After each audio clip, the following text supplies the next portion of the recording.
मुझे वो दिन आज भी याद है, जैसे किसी ने मेरी गर्दन झुकाने की कोशिश की हो। हर तरफ शोर था, मेहमानों की आवाज़ें, औरतों की सरगोशियाँ, हंसी के कह कहे और पंडित जी हाथ में झोला लिए तैयारी करने में व्यस्त थे। मगर मेरे दिल में कुछ और ही चल रहा था, एक बेचैनी, एक तूफान, जैसे अंदर कोई चिल्ला रहा हो, ये सब बंद करो, मुझे इस तमाशे का हिस्सा नहीं बनना। मेरे पापा खामोश खड़े थे, चेहरे पर वही संजीदगी, जैसे उनका हर शब्द आखिरी हो।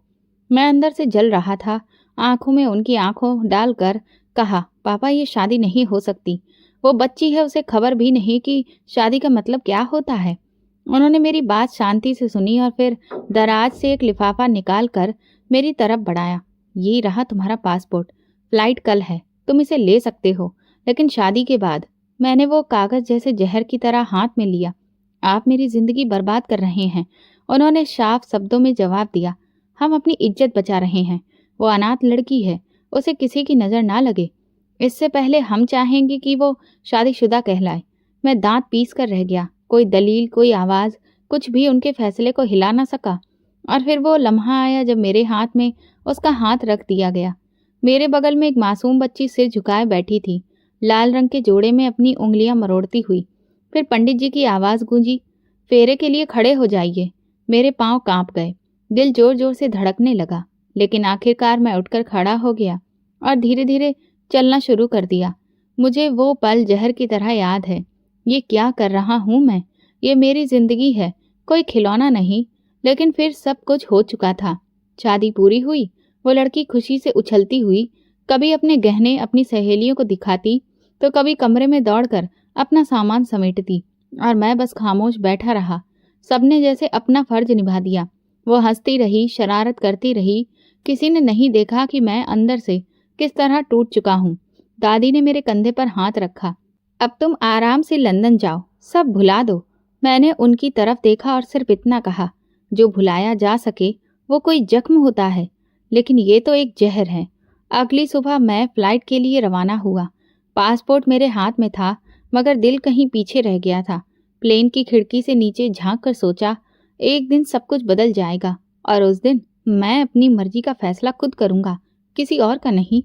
लंदन पहुंचते ही मैंने खुद को सबसे दूर कर लिया। हर रिश्ता, हर याद, मैंने वो देश, वो लड़की, वो शादी, सब कुछ बंद करके किसी अंधेरे में दफन कर दिया था। शुरुआत में मुश्किल हुई, दिल बार बार पीछे घसीट लाने की कोशिश करता था, मगर जब तुम्हारा खून उबाल मार रहा हो और तुम्हें सिर्फ जीतने की लत हो, तो तुम पीछे देखना छोड़ देते हो।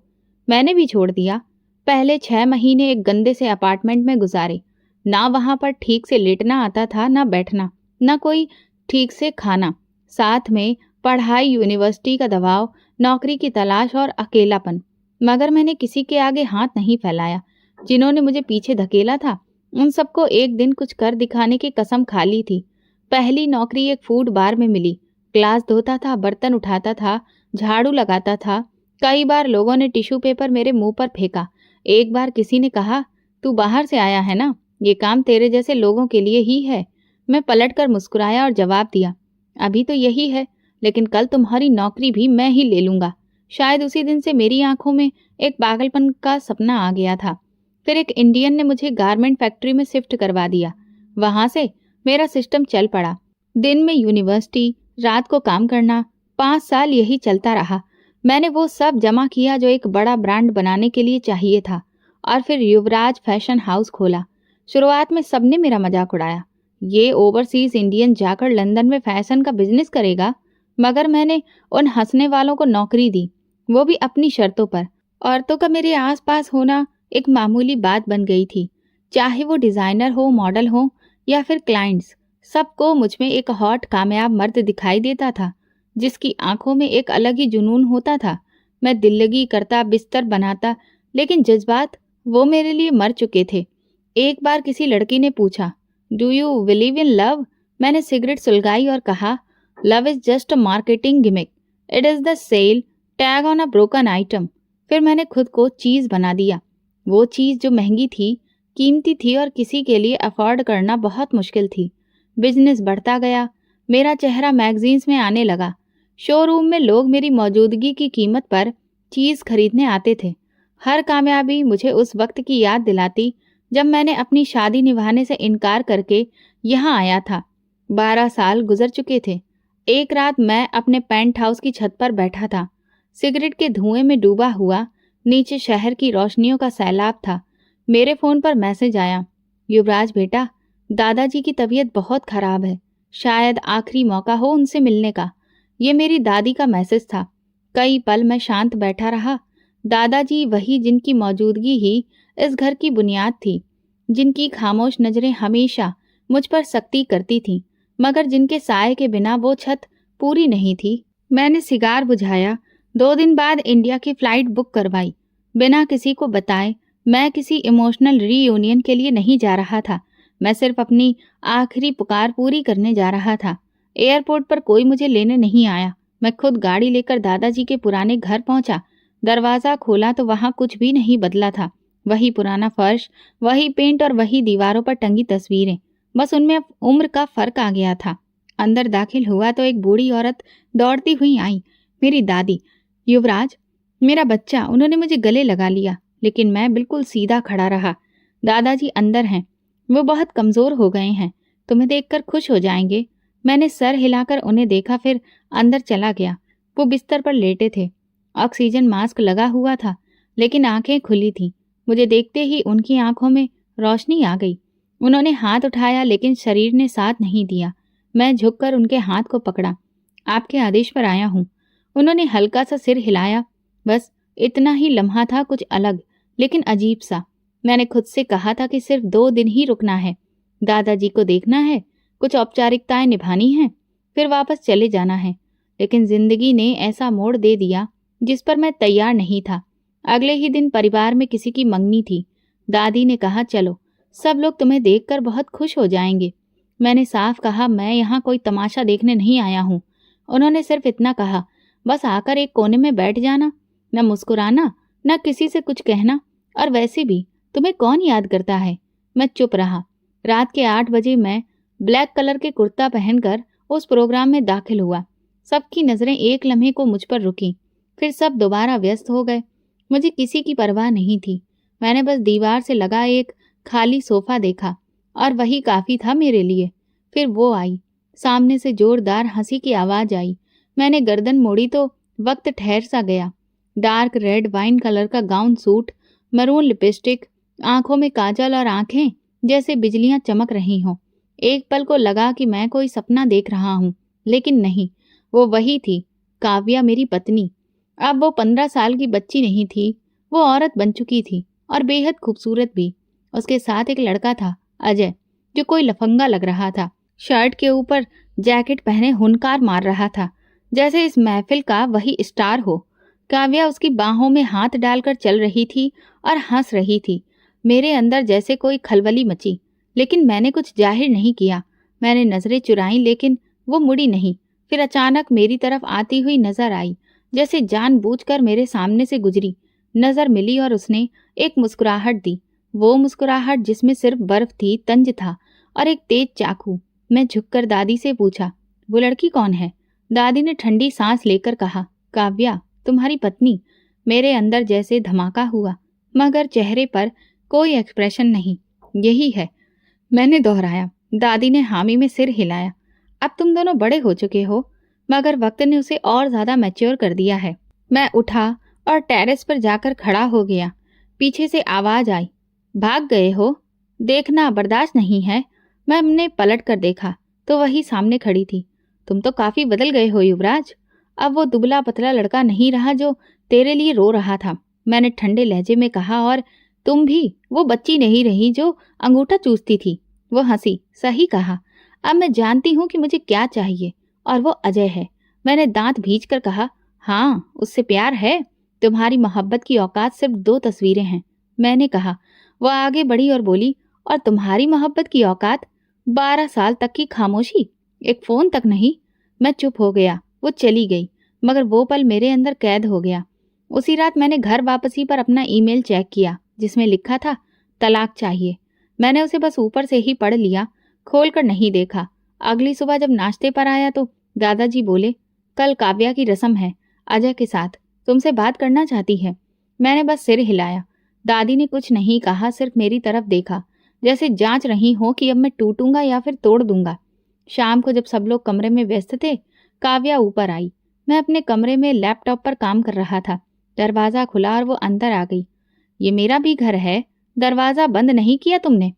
तुम्हें कोई फर्क नहीं पड़ता ना, मेरी इजाजत से न मेरे वजूद से? मैंने कहा, कुछ नहीं। वो धीरे धीरे चलती हुई सामने आकर खड़ी हो गई। मैं जानती हूँ तुमने ईमेल देखा था, जवाब क्यों नहीं दिया? मैं कुर्सी से उठकर उसके पास गया। इसलिए कि अभी तुम वो हो जो खुद को मेरी शादी से आजाद समझती हो, और मैं वो हूँ जो तुम्हें आजाद नहीं करना चाहता।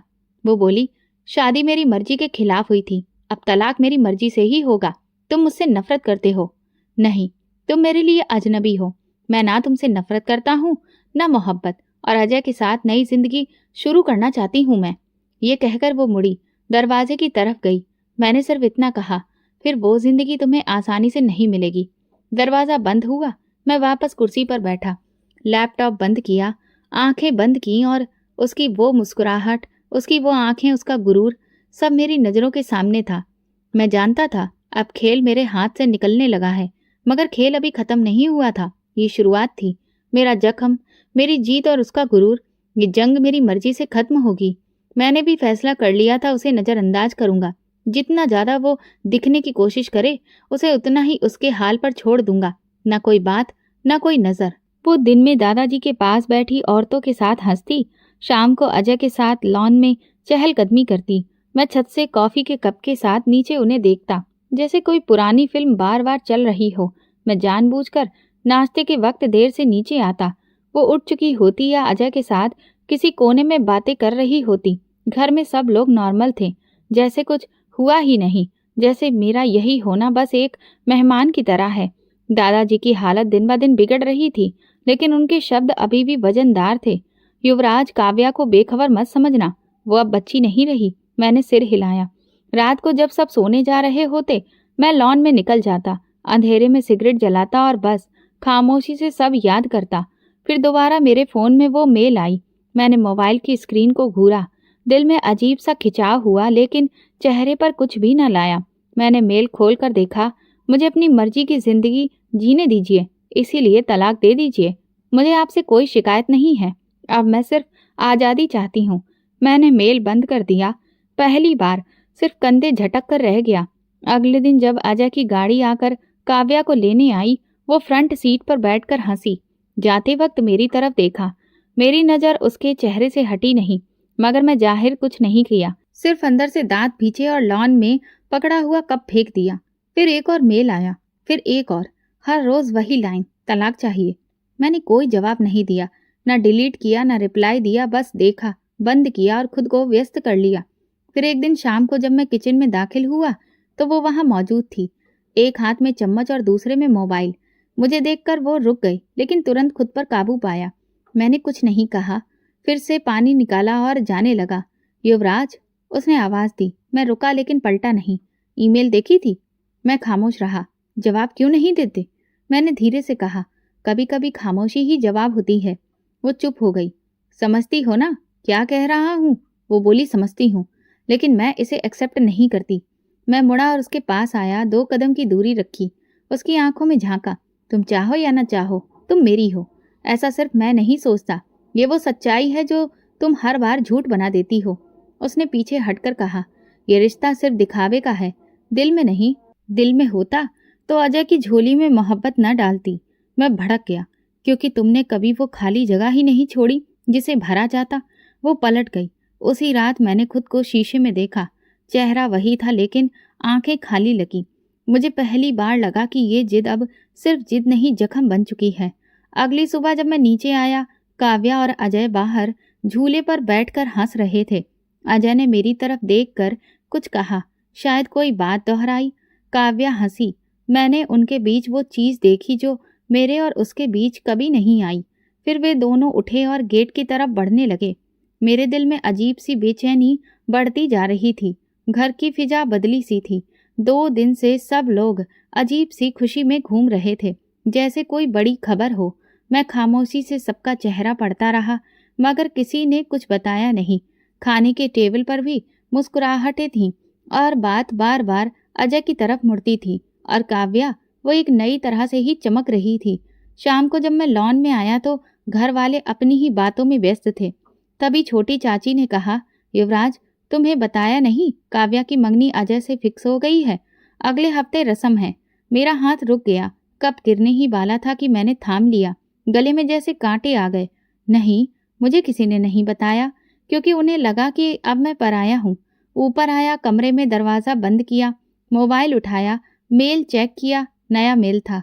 मैं अब मंगनी करने वाली हूँ अजय से। अब बात आगे बढ़ गई है। तलाक के कागज जल्दी भेज दो। मैंने फ़ोन दीवार पर दे मारा। वक्त जैसे रुक गया हो, अंदर कुछ उबलने लगा था। शावर चलाया पूरे प्रेशर पर। मैं खुद को जैसे ही बहते पानी के नीचे फेंक दिया, मगर सुकून नहीं आया। ना आंखें बंद हो सकी, न दिल ने खामोश रहने की इजाज़त दी। तौलिया लपेट कर बाथरूम से निकला तो वो वहाँ बैठी थी, मेरे बेड के कोने पर, सफ़ेद कमीज़ में, दोनों हाथों की उंगलियां मरोड़ते हुए। एक लम्हा लगा समझने में कि वो हकीकत है या कोई सपना। मैंने कदम धीरे धीरे रखे और उसके सामने जाकर खड़ा हो गया। वो चौंकी, नजरें झुकाई, फिर झटके से पलटी। क्या बेशर्मी की हद है, कपड़े तो पहन लेते कम से कम। मैं हंसने लगा। भूल रही हो, मैं अपने कमरे में हूँ और तुम हो, जाओ यहाँ से। चुपके से आ गई हो और अब मुझे भाषण दे रही हो। दरवाज़ा बंद नहीं था तो मैं समझी कि शायद कोई नहीं है। वो बोलते बोलते रुक गई। मैं एक कदम और आगे बढ़ा। तुम जानती थी कि मैं यहाँ हूँ। तुम चाहती थी कि मैं तुम्हें इस तरह देखूं, ऐसा सोचूं और फिर मैं भड़कूं। बकवास बंद करो। मैं सिर्फ बात करने आई हूँ, मंगनी के बारे में बताने या फिर झूठ की सफाई देने। मैं घुर्राया। वो खड़ी हुई, आंखों में चमक आ गई। हाँ, झूठ था। खुश हो गए ना? तुम्हें सिर्फ जलाने के लिए कहा था, ताकि तुम सच में कोई फैसला लो। मेरे अंदर जैसे बिजली सी दौड़ गई। तो अब मान लिया कि अजय सिर्फ तुम्हारी जिद का हथियार है? हाँ, क्योंकि तुमने कभी मेरी सच्चाई सुनने की कोशिश ही नहीं की। हमेशा खामोश, बेपरवाह। वो चिल्लाई।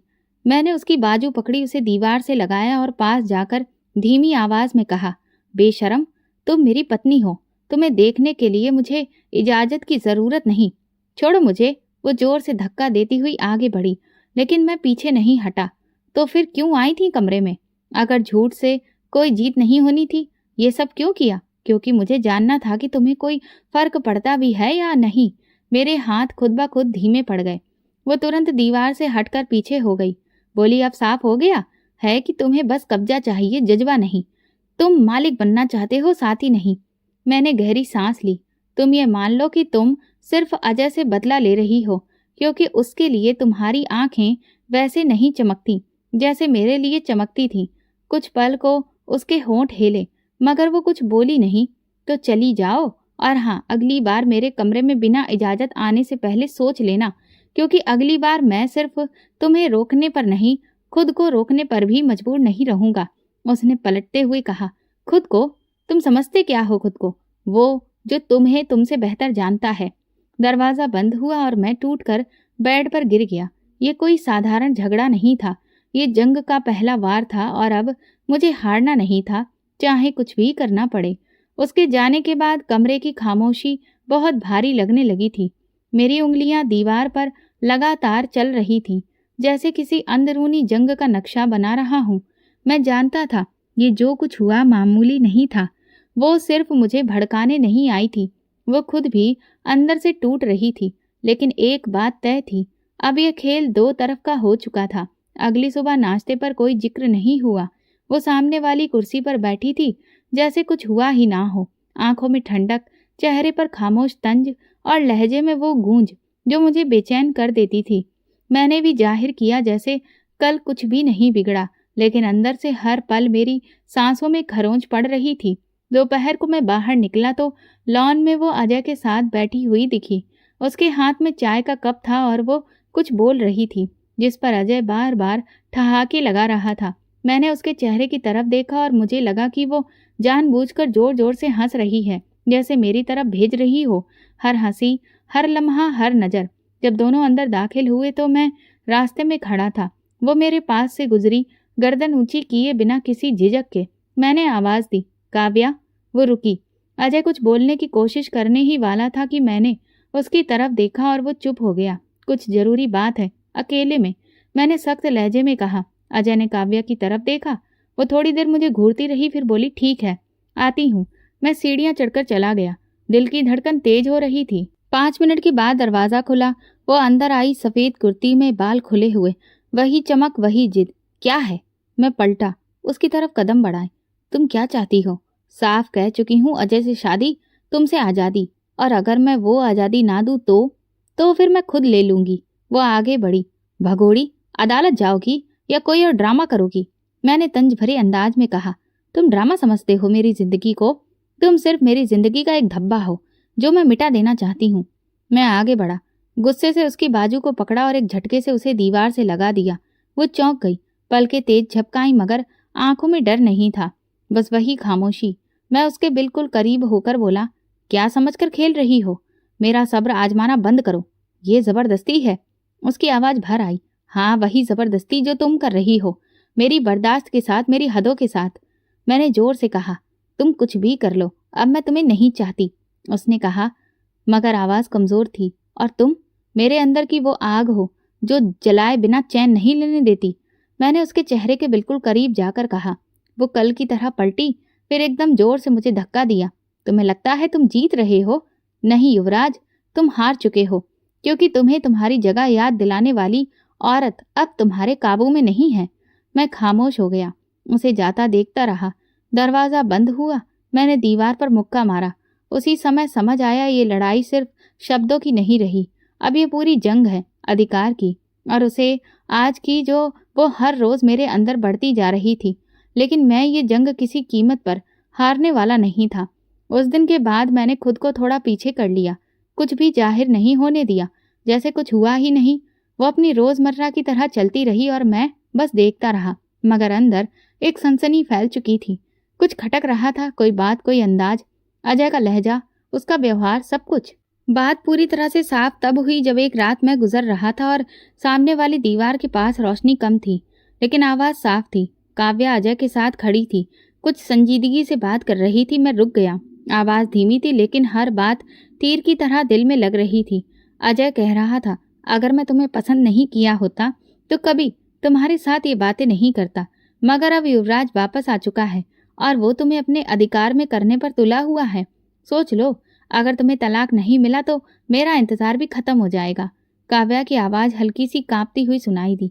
नहीं, वो मुझे जल्दी ही तलाक दे देगा। तुम्हें मुझ पर भरोसा नहीं है? अजय ने हंसते हुए कहा। भरोसा? जिस लड़की को 12 साल की शादी के बाद भी ये नहीं पता कि उसे क्या चाहिए, उस पर मैं कैसे भरोसा कर लूं? मैं वैसे भी ये सब यूं ही शुरू किया था। अब अगर प्यार हो गया तो वो अलग बात है, लेकिन अब मैं तमाशा नहीं बनना चाहता। मेरे कदम जमीन में धंस गए। मेरे सामने सब कुछ साफ हो चुका था। वो सिर्फ खेल रहा था। मैंने एक पल भी नहीं गंवाया। अगले ही पल मैं रोशनी में आया। काव्या और अजय दोनों चौंक कर मेरी तरफ देखने लगे। क्या तमाशा लगा रखा है तुमने? मेरी आवाज इतनी ठंडी थी कि काव्या भी घबरा गई। अजय तुरंत सीधा खड़ा हो गया। तुम यहाँ क्यों छुपकर सुन रहे थे? मैं आगे बढ़ा और एक जोरदार घूंसा उसके जबड़े पर मारा। वो जमीन पर गिरा, लड़खड़ाकर उठने की कोशिश करने लगा। युवराज, काव्या चीखी, क्या कर रहे हो तुम? मैं उसके पास गया, गिरेबान से पकड़ते हुए कहा, तू मेरे सामने बकवास मत कर अजय। अभी वो दिन दूर नहीं जब तुम्हारा असली चेहरा सबको दिखा दूंगा। अजय ने खुद को छुड़ाते हुए कहा, तुम्हें लगता है कि काव्या तुम्हारे साथ रहना चाहती है? वो मुझे चाहती है। अच्छा, मैं हंसा। तुम तो खुद अपने आप के ही नहीं हो। स्टेटस और फायदे की खातिर किसी की जिंदगी के साथ खेल रहे हो। काव्या ने मेरी तरफ देखा। पहली बार उसकी आंखों में कुछ टूटता हुआ महसूस हुआ। उसी वक्त घर के लोग आ गए, दादाजी, पापा, दादी, चाचा, सब। ये क्या हंगामा है? युवराज, तुमने इसे मारा क्यों? ये क्या तरीका है? सबकी निगाहें मुझ पर थीं। मैं चुप रहा। दादाजी ने सख्ती से पूछा, जवाब दो, ये क्या हरकत थी? मैंने बस इतना कहा, यह आदमी काव्या से मोहब्बत नहीं करता, सिर्फ उसका इस्तेमाल कर रहा है। अजय ने मुंह पर हाथ रखकर खून साफ किया और बोला, ये झूठ बोल रहा है। ये बस खुद को पति समझकर घमंड में पागल हो रहा है। मैं सबूत दे सकता हूँ। मैंने मोबाइल निकाला, रिकॉर्डिंग ऑन की जिसमें अजय की सारी बातें थीं। पूरा घर जैसे पत्थर का हो गया। सब चुप। कमरे में सन्नाटा छा गया। अजय नजरें चुराकर बाहर निकल गया।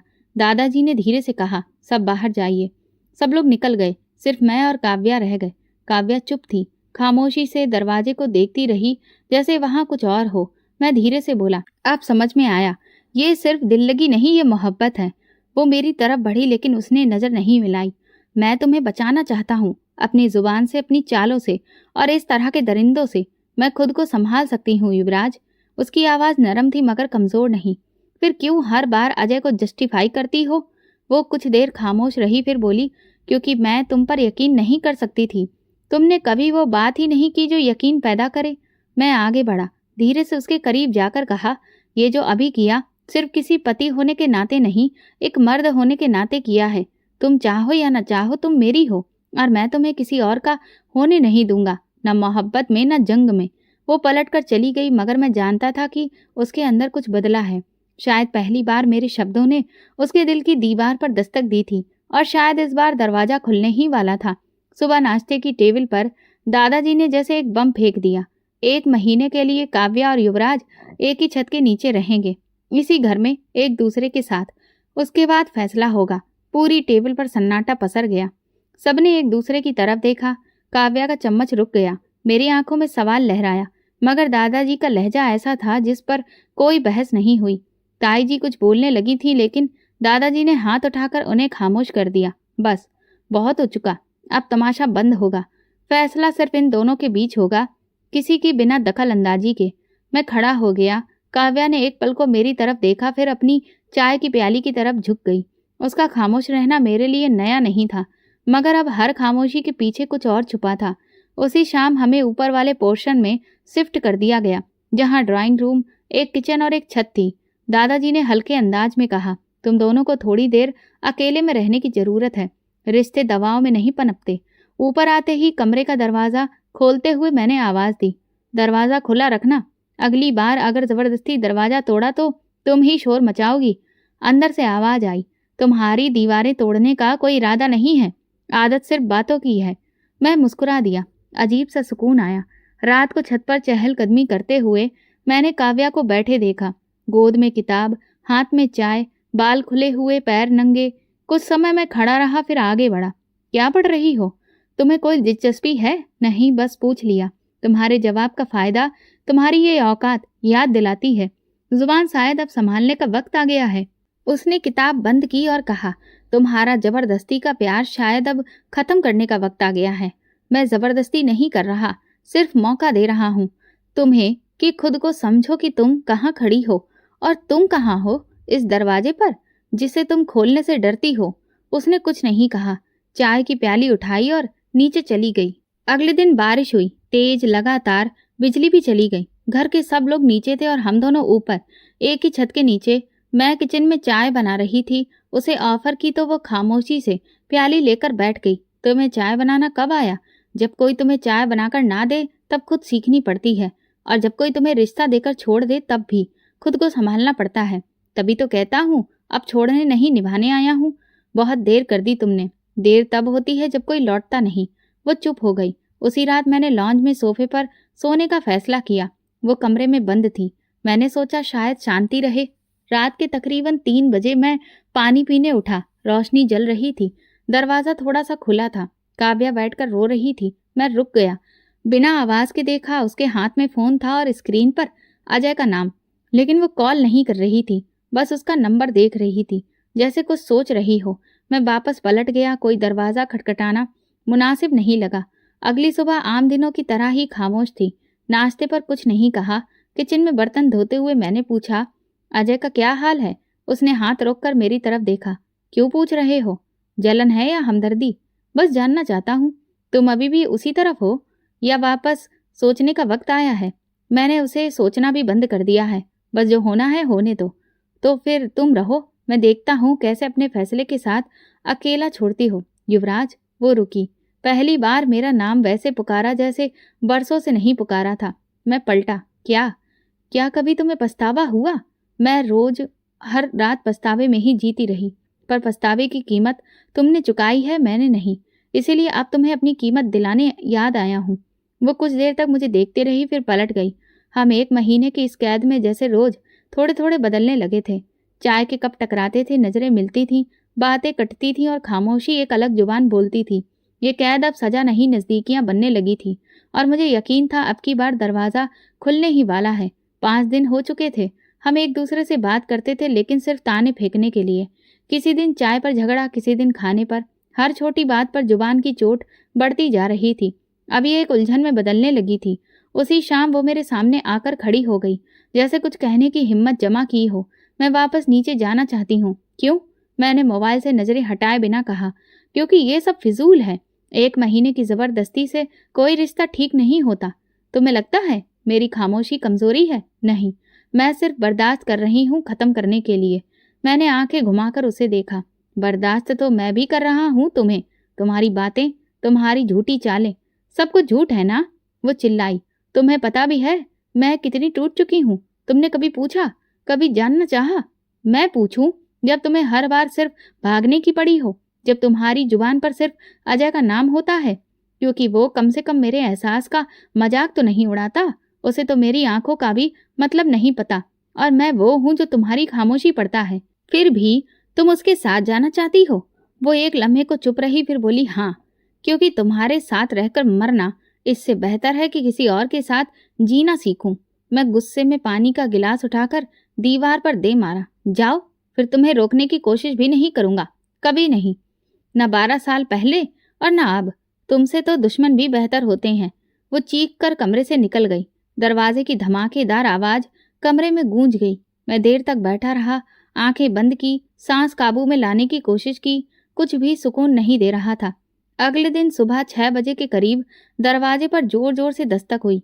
मेरी दादी की आवाज आई, युवराज, जल्दी नीचे आओ, काव्या का एक्सीडेंट हो गया है। मेरे पैरों तले से जमीन खिसक गई। मैं बिना कुछ पहने सिर्फ चप्पल डालकर दौड़ता हुआ नीचे आया। सब घरवाले परेशान थे। अजय भी मौजूद था, लेकिन खामोश, दीवार से लगा हुआ। कहाँ है वो?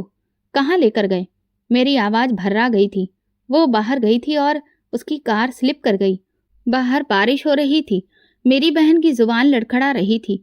मैंने किसी की बात नहीं सुनी, गाड़ी निकाली और तेजी से अस्पताल की तरफ दौड़ा। बारिश अभी भी हो रही थी।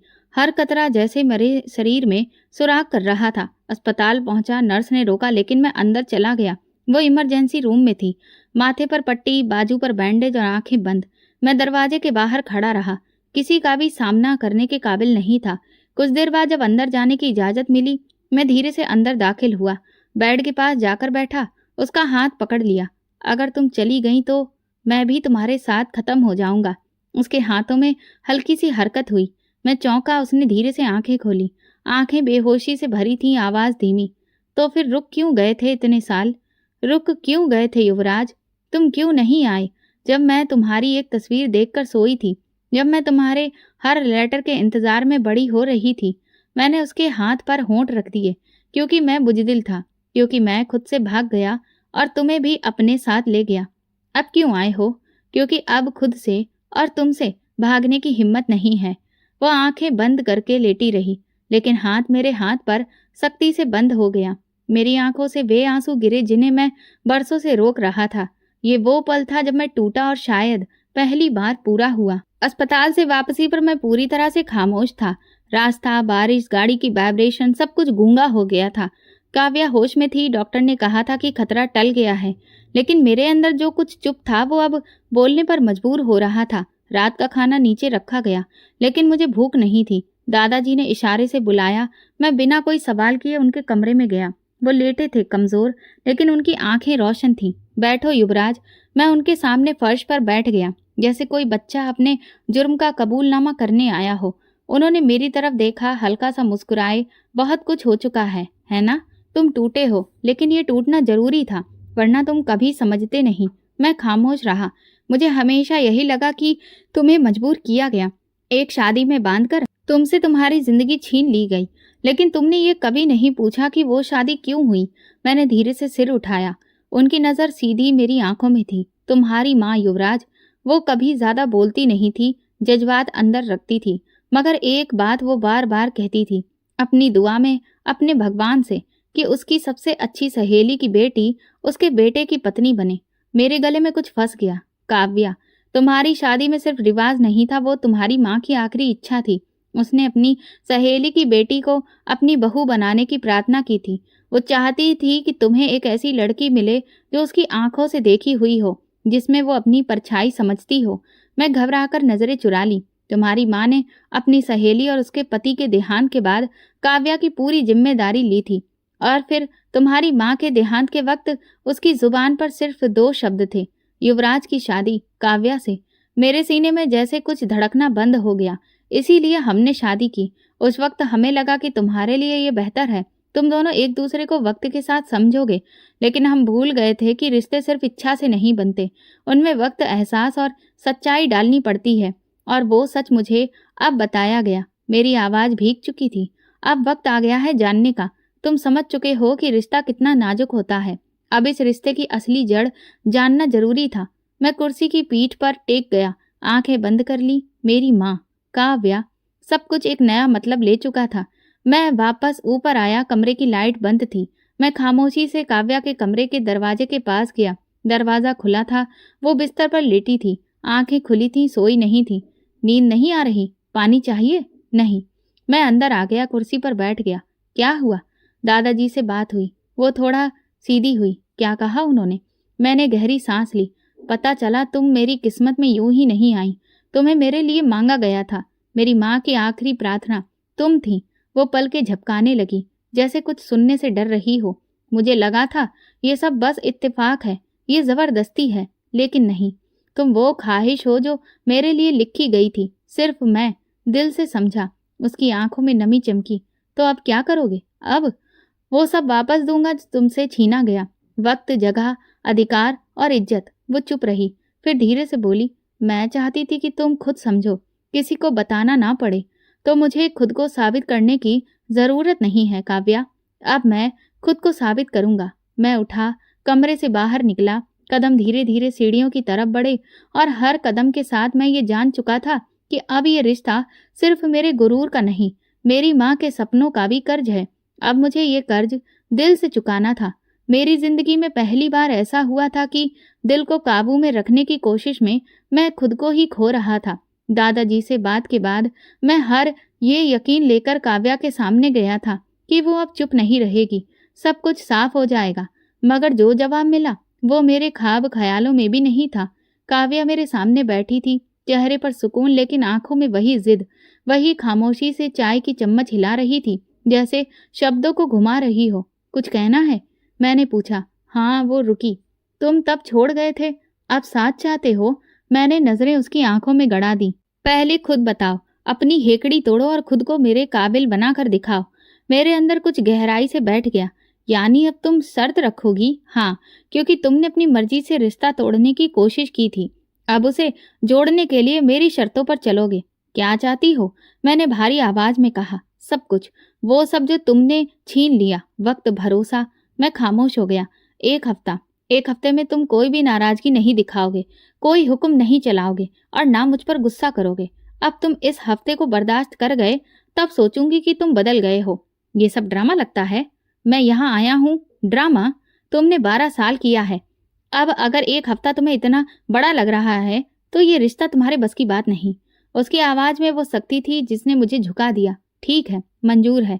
मैं उठा। तुम्हारे हर नियम पर खुद को रखूंगा और देखता हूँ कौन पहले टूटता है। अगला दिन अजीब सा गुजरा। मैंने खुद पर काबू रखा। हर छोटी बात पर कुछ कहने का मन किया, लेकिन मैं चुप रहा। वो रात को जानबूझकर लॉन्ज में मेरे बराबर वाले सोफे पर आकर बैठ गई। कल मेरी यूनिवर्सिटी में प्रेजेंटेशन है, तुम चलोगी साथ? चलूंगा, सिर्फ पति बनकर, चाहने की जरूरत नहीं है। ठीक है। उसने चौंक कर मेरी तरफ देखा। शायद मेरे लहजे में तंज ढूंढ रही थी, लेकिन कुछ मिला नहीं। अगले दिन मैं वक्त पर तैयार था, उसे लेने गया। दरवाजा खुला, वो आई, नजरें मिलाई, फिर झटक कर पीछे देखने लगी। गाड़ी में खामोशी रही। रास्ते में एक मोड़ पर वो बोली, मैं सच में चाहती थी कि अजय मुझे समझे, सुने, लेकिन अब लगता है कि तुमने सुनना शुरू किया है। अभी सिर्फ सुना है, समझना और अमल करना इसी हफ्ते में देख लेना। यूनिवर्सिटी में मैं पीछे खड़ा रहा। उसने अपना प्रेजेंटेशन दिया, सबने तालियां बजाईं। वो वापस आई और बोली, मुझे यकीन नहीं था कि तुम आओगे। मैंने वादा किया था। तुम वादा कम, भूल ज्यादा करते हो। अब नहीं भूलूंगा। अगले दिन वो बाजार गई, मैं साथ था। बैग्स उठाता रहा, कभी शॉपिंग बैग्स, कभी कपड़ों के सजेशन। वो पूछती रही, मैं जवाब देता रहा। फिर अचानक मेरी तरफ देखकर बोली, तुम सच में बदल रहे हो या बस एक्टिंग कर रहे हो? अगर एक्टिंग होती तो कब का फेल हो चुका होता। रात को खाने की टेबल पर वो खामोश थी। मैंने पूछा, खाने में कुछ पसंद नहीं आया? नहीं, सोच रही हूँ तुमने कुछ वापस छोड़ा है या दिल में अभी भी कुछ बाकी है। मैंने अपनी जिद, अपना गुरूर वहीं छोड़ दिया जहाँ तुम्हें पहली बार नज़रअंदाज किया था। अब सिर्फ तुम हो और तुम्हारा इम्तिहान। 5 दिन गुजर चुके थे। छठे दिन उसने नया सवाल किया, आज मेरे साथ चलो, कुछ बच्चों से मिलना है, डोनेशन देना है और काम संभालना है। चलो, कोई बहस नहीं, तुम जो कहोगी वही होगा। हम वहां पहुंचे। बच्चे खेल रहे थे, हंसी और किलकारियां गूंज रही थीं। एक बच्ची ने मुझसे कहा, अंकल आप भी मेरे पति बनोगे? मैं हंसा, नहीं बेटा, मैं तो पहले से ही बंधा हुआ हूँ। वो मैडम पीछे खड़ी थी, सब देख रही थी। वापसी पर गाड़ी में उसने कहा, शायद तुम वाकई बदल रहे हो। शायद नहीं, यकीन होना चाहिए। 7वां दिन शाम को वो मेरे पास आई। मेरे हाथ में किताब थी। उसने आकर छीन ली। युवराज, अगर तुम ना बदले होते तो मैं तुम्हें कभी दोबारा अपनी जिंदगी में ना लाती, लेकिन अब लगता है शायद मैं एक बार फिर वही लम्हा जीना चाहती हूँ जब शादी वाले दिन मेरे कांपते हाथों में तुम्हारा हाथ पकड़ाया गया था। मुझे लगा ये इम्तिहान सिर्फ पूरा नहीं हुआ बल्कि मैं पहली बार इसमें कामयाब भी हुआ। हफ्ता पूरा हुआ तो घर की फिजा में एक अलग सा सुकून फैल चुका था। वो छोटे छोटे पल, चाय की महक, उसकी आंखों में नरम चमक और मेरे अंदर पलटते हुए शब्द बदल चुके थे। कोई ऐलान नहीं हुआ, ना उसने हाँ कहा, ना मैंने दोबारा कुछ मांगा, मगर हमारे बीच जो खामोशी थी वो पूरी तरह से इकरार बन चुकी थी। दादाजी ने सबसे पहले बात की, अगर अभी भी कोई शक है तुम दोनों में तो उम्र भर की परेशानी मत सुनो, और नहीं तो इस शादी को पक्का करो। इस बार दिल से। मैंने उनके चेहरे की तरफ देखा। वो मेरे सामने बैठी थी, नजरें नहीं चुरा रही थी। वो पहली बार बिना आवाज के हाँ बोल चुकी थी। अगले दिन सब कुछ सादगी से तय हुआ। न कोई बड़ी बारात, न फिजूल की रस्में, सिर्फ करीबी लोग, खूबसूरत कपड़े, गुलाबों की हल्की खुशबू और वो पल जिसे मैं खुद से कई बार इनकार करता रहा था। आज वो मेरे सामने बैठी थी। आज मेरे चेहरे पर बरसों बाद सुकून आया था। जब शादी की एक एक रस्म निभाई तो दिल जोर जोर से धड़क रहा था। जब उसकी मांग में सिंदूर भरा, जब उसके गले में मंगलसूत्र पहनाया और जब उसका हाथ पकड़कर 7 फेरे लिए। उसने मेरा हाथ धीरे से पकड़ा जो बरसों पहले उसके छोटे हाथों से जोड़ दिया गया था, आज उसके वजूद के साथ बंध गया। मैंने हाथ मजबूती से पकड़ा। वो झुकी और धीरे से मेरे कान के पास आई। उसकी सांसें मेरे गले से टकराईं। अब की बार भी छोड़कर गए तो तुम्हें भूलने से पहले खुद को मार दूंगी। मेरे अंदर जैसे कुछ हिल गया। मैंने उसकी आंखों में देखा। वो वाकई हल्की सी कमजोर लग रही थी, मगर उसकी बात में सच्चाई छिपी थी। मैं उसके कान के पास झुककर बोला, अब की बार जान भी देनी पड़ी तो तेरे कदमों में दूंगा। कुछ पल हम यूं ही बैठे रहे, ना कोई शोर, ना कोई ताली, ना कोई दिखावा, बस 2 इंसान जिन्होंने सब कुछ झेला, सहा और आखिरकार अपने भगवान के आगे वो वादा किया जिसे शब्दों में बयां नहीं किया जा सकता। शादी के बाद हम धीरे धीरे सीढ़ियों से चढ़े। सब पीछे छूट गया। दादाजी ने बस इतना कहा, आज से तुम दोनों एक दूसरे की पनाह में हो और पनाह कभी भी कमजोर नहीं होती। ऊपर वाले पोर्शन में दाखिल होते ही वही जगह जहाँ कभी दूरियां थीं, आज एक दूसरे के साथ की शुरुआत हो रही थी। कमरे में दाखिल होते ही वो रुकी, पलटी और मुझे देखा। याद है जब मैं पहली बार यहाँ आई थी तुमने कहा था ये मेरा कमरा है? याद है, आज भी यही कमरा है, मगर आज तुम मेरे साथ हो। मैं मुस्कुराया। ये कमरा सिर्फ हमारा है, सिर्फ जगह ही नहीं, सब कुछ अब हमारा है। खुशियाँ, दर्द, वक्त और दिल। वो धीरे से चलते हुए बेड पर बैठी। मैं उसके साथ बैठा। हमारे बीच ना खामोशी थी ना गुरूर, सिर्फ वो सुकून था जो बरसों की तपिश के बाद नसीब होता है। जानती हो काव्या, तुम मेरी पहली जिद थी, फिर पहला अहंकार, फिर मेरा गुनाह, लेकिन आज तुम मेरी प्रार्थना हो। उसने मेरे कंधे पर सर रखकर कहा, और तुम मेरी सजा थे जो अब मेरे लिए आज़ादी बन गए हो। बाहर चांदनी फैली हुई थी, कमरे में रोशनी थी और हमारे दिल में वो प्रार्थना जिसे हमारी माँ ने बरसों पहले मांगा था, आज पूरी हो चुकी थी। अब ना कोई ईमेल था, न तलाक का शब्द, न अजय, न भागने की कोशिश, सिर्फ हम थे और एक वादा कि अब की बार छोड़कर नहीं जाएंगे। जिंदगी ने हमें मुश्किलों में डाला था, हमने खुद को खोया, गिराया, तोड़ा, लेकिन प्यार ने हमें फिर से जोड़ दिया था। ये शादी सिर्फ नाम की नहीं रही थी, ये शादी दिल से हुई थी और हमने प्यार का ताज पहन लिया था।